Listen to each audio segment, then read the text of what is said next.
So, Dr. Jones, we're going to talk about the National Nurse Act, which I know that you are in support of.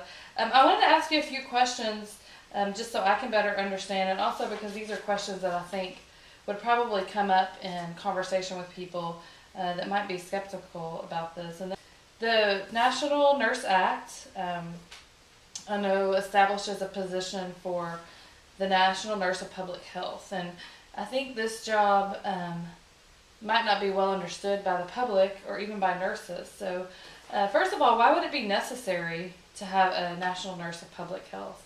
And would this job just duplicate the work of the Surgeon General, or would it complement it? The Surgeon General primarily reviews data and then advises and makes recommendations to the nation's physicians. The primary role of the prominent and visible national nurse position would be focused on the public.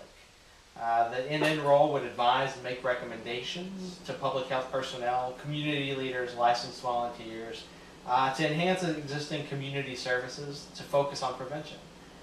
This is different, yet aligned with the mission of the U.S. Surgeon General. Is this position of the national nurse cost effective since it's a full-time position? And would there be a return on the investment that the public would be making in this position?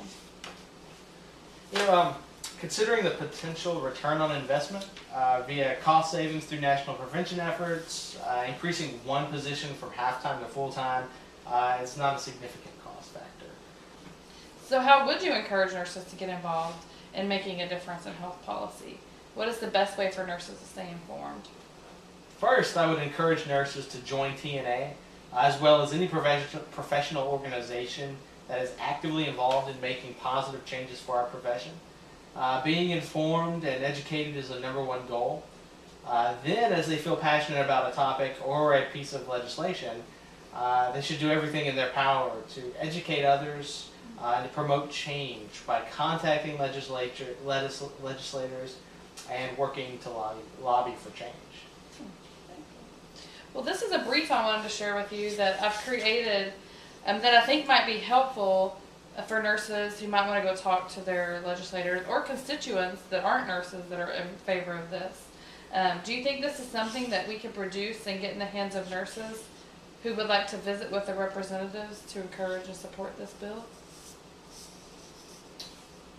Sure. I think this is informative and concise, and this is just the thing that you should leave with your congressperson.